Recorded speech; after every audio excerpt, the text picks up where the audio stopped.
কোটা সংস্কার ইস্যুতে ২১ জুলাই রোববার সরকারি চাকুরিতে কোটা পুনর্বহলের হাইকোর্টের রায় বাতিল করে সুপ্রিম কোর্টের আপিল বিভাগ। রায়ে বলা হয় ৭% কোটা রেখে ৯৩% মেধার ভিত্তিতে নিয়োগ দিতে হবে এবং এই নির্দেশনা অনুযায়ী সরকারকে দ্রুত প্রজ্ঞাপন জারি করতে হবে। রায়ের দিন দেশজুড়ে কারফিউ জারি থাকলেও সংঘর্ষ থামেনি।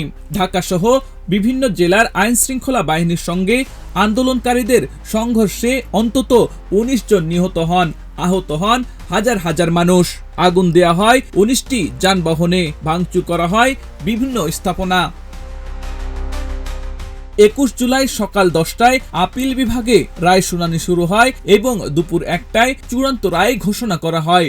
আপিল বিভাগ নির্ধারিত কোটায় যোগ্য প্রার্থী না থাকলে সাধারণ তালিকা থেকে নিয়োগের নির্দেশ দেয়।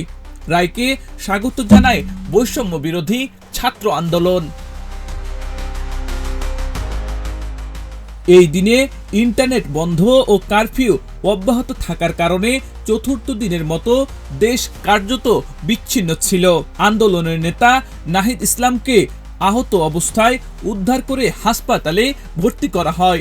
এর পূর্বে তাকে তুলে নিয়ে যাওয়ার অভিযোগ উঠেছিল।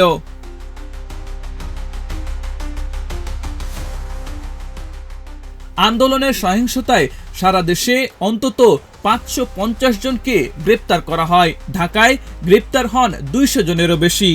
বিএনপি জামাত নেতাসহ গণ অধিকার পরিষদের নেতাদের রিমান্ডে নেওয়া হয়। পিএসসি ২১ জুলাই পর্যন্ত সব পরীক্ষা স্থগিত করে। আন্দোলনকারীরা ৪ দফা দাবি আদায়ে ৪৮ ঘন্টার আলটিমেটাম দেন। দাবি না মানলে আন্দোলন চালিয়ে যাওয়ার ঘোষণা দেন তারা।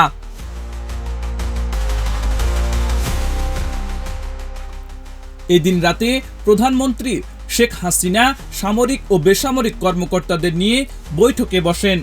পরিস্থিতি নিয়ন্ত্রণে মাঠে থাকে নিরাপত্তা বাহিনী।